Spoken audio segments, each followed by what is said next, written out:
ہے کہ ان کو آج باقاعدہ طور پہ ملٹری کورٹس نے کنوکٹ کیا، تو اس کے اندر میں یہ سمجھتا ہوں کہ سب سے پہلے تو جو ملزمان تھے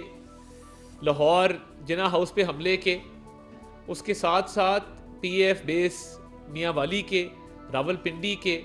قلعہ چک درہ کے، تو ان تمام کے نام اور تفصیلات سامنے آئی ہیں۔ تو ہم یہ سمجھتے ہیں کہ آج ایک بہت بڑا دن ہے کہ جس طریقے سے ملک کے دفاعی اداروں کو کمزور کرنے کی کوشش کی گئی اور ملک کی دفاعی تنصیبات پر حملے کیے گئے، تو یہ باقاعدہ ایک مذموم سازش تھی بانی چیئرمین پی ٹی آئی کی طرف سے، اور یہ ماسٹر مائنڈ جو تھے اس سارے حملوں کے وہ بانی چیئرمین پی ٹی آئی تھے، اور ان کے جو رفقا تھے سارے، ان تمام نے اس کی منصوبہ سازی میں حصہ لیا۔ تو یہ جو 60 مجرمان جو آج کیفر کردار تک جن کا کیس پہنچا ہے، پہلی بات یہ ہے کہ یہ کیس اجلت میں اس کا فیصلہ نہیں کیا گیا، یہ باقاعدہ طور پہ اس پہ بہت ٹائم سرو کیا گیا پروسیکیوشن کی طرف سے، اور پراپر ایویڈنسز جو ہیں وہ کورٹ میں سبمٹ کی گئیں۔ اور دیکھیے اس معاملے کو 2 سال لگ گئے پھر بھی ڈیسائیڈ ہوتے ہوتے۔ تو جب آپ کمپیئر کرتے ہیں کہ جو کیپٹل ہل پہ جنہوں نے حملہ کیا تھا چند ماہ کے اندر ان کو سزائیں ہوئیں، لنڈن رائٹس والوں کو چند ماہ کے اندر سزائیں ہوئیں، اور جس نے اسپیکر کی چیئر پہ باقاعدہ وہ جوتے رکھ کے بیٹھا تھا اس کو بھی سزا ہوئی، تو یہاں پہ تو دیکھا جا سکتا ہے کہ آج جن مجرمان کو سزا دی گئی ہے تمام وہ لوگ ہیں جنہوں نے وہاں پہ توڑ پھوڑ کی، جلاؤ گھیراؤ کیا اور تشدد کیا اہلکاروں کے اوپر۔ تو اس میں وہ بھی شامل ہے جس نے گھر کے اندر گھس کے ٹی وی توڑا تھا، اس میں وہ بھی شامل ہے جس نے وردی کی بے حرمتی کی تھی، جس نے گیٹ توڑا تھا، جنہوں نے اندر گھس کے آگ لگائی تھی، اور ملک دشمنوں کا خواب جنہوں نے پورا کیا تھا۔ تو ایک تو فیئر ٹرائل ہوا ہے کہ کوئی بھی ٹرائل جو 2 سال پہ محیط ہو اس میں تمام جو ہے وہ لوازمات، تمام لیگل جو ریکوائرمنٹس ہیں وہ پوری کی جاتی ہیں، اور اس فیصلے کو نہ صرف ہم ویلکم کرتے ہیں بلکہ ہم سمجھتے ہیں کہ انصاف کا بول بالا ہوا ہے، اور انصاف کا بول بالا ہونے کے ساتھ ساتھ اب ملک کے اندر کوئی بھی جرت نہیں کرے گا کہ وہ دفاعی تنصیبات پہ حملہ کرے، وہ دشمنوں کا خواب پورا کرے جو ملک دشمن جس چیز کا خواب دیکھتے ہیں۔ اور اس کے ساتھ ساتھ جو right to fair trial military court میں ہے وہ انٹرنیشنل جو ہماری ٹریٹیز ہیں، انٹرنیشنل اگریمنٹس ہیں، اس کے ساتھ کمپلائنٹ ہے، اس کے عین مطابق ہے، نہ صرف انٹرنیشنل ریکوائرمنٹس کے عین مطابق ہے بلکہ ہمارے آئین اور ہمارے قانون کے مطابق ہے۔ اس میں رائٹ ٹو فیئر ٹرائل میں وکیل انگیج کرنے کا رائٹ دیا گیا ہے، ریکارڈ تک رسائی جو ہے وہ دی گئی ہے، اور یہ طے ہوتا ہے کہ ایبسینشیا میں ٹرائل نہیں ہوگا، کوئی شخص کورٹ کے سامنے موجود نہیں ہے تو اس کا ٹرائل نہیں ہو سکتا۔ تو یہ تمام جو رائٹس ہیں وہ دیے گئے ہیں، اور 2 رائٹس آف اپیل ہیں اس کے اندر۔ پہلا رائٹ آف اپیل ہے کہ آپ ملٹری ہائرارکی کے اندر ہی اپیل کرتے ہیں، اس کے بعد آپ ہائی کورٹ کے اندر ایک ریٹ پٹیشن کے ذریعے اپیل دائر کر سکتے ہیں، اور ہائی کورٹ میں آپ کی اپیل سنی جاتی ہے۔ تو یہ رائٹ ٹو فیئر ٹرائل کو انشور کیا گیا ہے، یہ تمام حقوق تمام جو مجرمان تھے اس کے اندر ان کو دیے گئے ہیں۔ اب جرم اتنا بڑا تھا کہ اس سے چھپا نہیں جا سکتا، اس سے بھاگا نہیں جا سکتا، بڑا کلیئر ہے کہ آپ دیکھ سکتے ہیں کون کون موقع پہ موجود تھا، کون کون اندر گیا تھا، کس کس نے جلاؤ گھیراؤ کیا تھا، کس کس نے توڑ پھوڑ کی تھی۔ یعنی آپ دیکھیے ستم ظریفی وقت کی کہ ایم ایم عالم کا جہاز جلا دیا جو پی ایف بیس میاں والی کے باہر کھڑا تھا، یعنی ہم اس پہ فخر کرتے ہیں، فخر محسوس کرتے ہیں، اور ہمارے لیے ایک سورس آف پرائیڈ ہے کہ ہمارے ایک پائلٹ نے ورلڈ ریکارڈ قائم کیا اور دشمن کے جنگی جہاز گرائے۔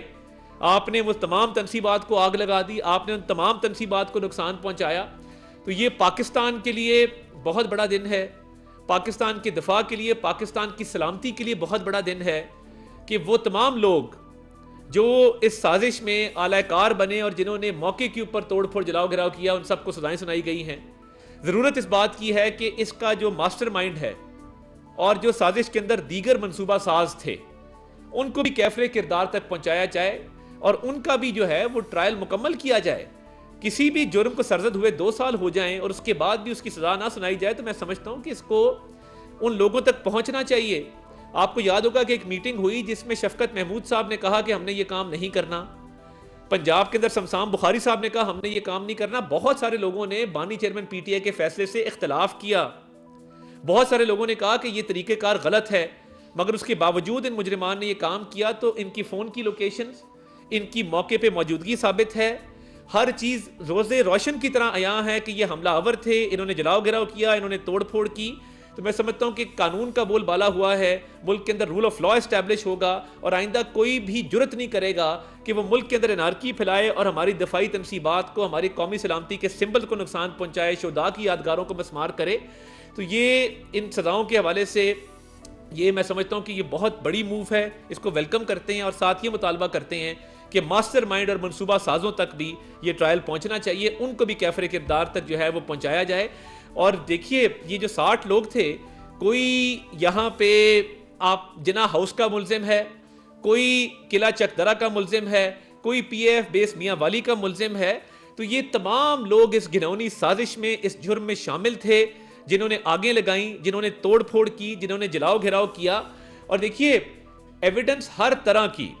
نہ صرف ویڈیو ایویڈنس، ٹیکنیکل ایویڈنس موجود ہے، کس کی کیا لوکیشن تھی، کون کہاں پہ گیا، کس نے کیا جرم کیا. کیمرے کی آنکھ سے تو کوئی نہیں بچ سکا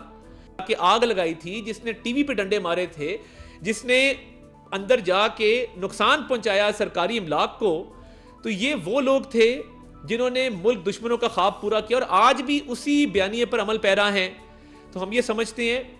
کہ یہ رائٹ ٹو فیئر ٹرائل دیا گیا، وکیل کا رائٹ دیا گیا کہ آپ اپنی مرضی کا وکیل کر سکیں، ریکارڈ تک رسائی جو ہے وہ دی گئی، فیملی جو ہے اس تک ایکسس دیا گیا. اور یہ ٹرائل ایبسینشیا میں نہیں ہوتا، یعنی آپ اگر موجود نہیں ہیں تو آپ کی موجودگی کے بغیر یہ ٹرائل نہیں ہو سکتا. اب رائٹ آف اپیل موجود ہے with in the military hierarchy in military courts کا. رائٹ آف اپیل کے بعد آپ کے پاس ہائی کورٹ میں ریٹ پٹیشن کرنے کا جو ہے وہ رائٹ موجود ہے. جب دو رائٹس آف اپیل ہیں اور رائٹ ٹو فیئر ٹرائل کو انشور کیا گیا ہے، تمام تر لوازمات پورے ہیں، انٹرنیشنل اگریمنٹس تمام جو ہیں یہ اس کے ساتھ کمپلائنٹ ہے، انٹرنیشنل کووننٹ کے ساتھ کمپلائنٹ ہے، آئین کے مطابق ہے، قانون کے مطابق ہے. ملٹری کورٹس کا جو ایکٹ ہے ہماری اسمبلی نے پاس کیا ہے، اسمبلی نے یہ رائٹ دیا ہے، مقننہ نے یہ رائٹ دیا ہے. اور میں سمجھتا ہوں کہ دیکھیے جب رائٹ ٹو فیئر ٹرائل بھی ہے، تمام حقوق بھی دیے گئے ہیں، بین الاقوامی سطح پہ بھی کوئی خلاف ورزی نہیں ہوئی ہے، اور اس کے ساتھ ساتھ ایویڈنس بھی ایسی ہے ناقابل تردید ثبوت ہے آپ کے خلاف. دیکھا جا رہا ہے کہ وردی کس نے جو ہے وہ لٹکائی ہوئی ڈنڈے پہ اور آگ لگا رہا ہے، اندر کون گیا ہے، اندر جلاؤ گراؤ کس نے کیا ہے، اندر توڑ پھوڑ کس نے کی ہے. تو یہ پاکستان کی تاریخ کا بہت بڑا دن ہے، کیونکہ 9 مئی کا سیاہ دن جب اس ملک کو تشدد اور انتشار کی نظر کیا گیا، جب اس ملک کے دفاعی اداروں پر حملے کیے گئے، شہداء کی لاج نہ رکھی گئی، جو جان کی قربانی دے گئے ان کی بے حرمتی کی گئی. آج ہم سمجھتے ہیں کہ ان کی روحیں جو ہیں وہ پرسکون ہوں گی کہ ہماری جو ہم تو وطن پہ جان نچھاور کر گئے، جان قربان کر گئے، ہمارے بچے یتیم ہو گئے. تو جن لوگوں نے ان کی یادگاروں کو مسمار کیا تھا اور تشدد کا انتشار کا رستہ اپنایا تھا، سازش کی تھی، ملک دشمنی کی تھی، آج وہ کیفر کردار تک پہنچے ہیں. اور 2 سال لگے کیونکہ یہ فیئر ٹرائل تھا، اجرت میں نہیں کیا گیا، ناقابل تردید ثبوتوں کی بنیاد پہ کیا گیا. مگر آئندہ کے لیے راستہ بند ہے کہ کوئی اس ملک کی طرف میلی آنکھ سے نہیں دیکھ سکے گا. دشمن یہ باتیں کرتا تھا کہ لاہور جم خانہ میں چائے پئیں گے، تو انہوں نے دشمن کا خواب پورا کرنے کی کوشش کی. مگر یہ آج خوش آئند فیصلے آئے ہیں. یہ مجرمان، یہ وہ لوگ جنہوں نے یہ سیاہ کرتوت کیے، وہ کیفر کردار تک پہنچے ہیں، اور ریاست پاکستان اس سے مضبوط ہوگی، قانون کی بالادستی ہوگی، آئین کی بالادستی ہوگی. اور ہم سمجھتے ہیں کہ آئندہ کوئی جرت نہیں کرے گا کہ ملک پاکستان اس کی سالمیت پہ کوئی سوال اٹھائے. ابھی بھی باہر لگے ہوئے لابس ہائر کر کے پاکستان کے خلاف پروپیگنڈا کرنے. مگر ان سزاؤں کے بعد میں سمجھتا ہوں کہ پاکستان کا دفاع، پاکستان کی سالمیت اور پاکستان جو ہے وہ مقدم ٹھہرا ہے، اور انشاءاللہ تعالی پاکستان ترقی کرے گا. آج تو بانی چیئرمین پی ٹی آئی نے کہہ دیا کہ معیشت مستحکم ہو رہی ہے، تو پیچھے کیا رہ گیا. تو میں سمجھتا ہوں یہ اللہ تعالیٰ کا فضل ہے، اور ہم انشاءاللہ تعالیٰ پاکستان کو مزید مضبوط بنائیں.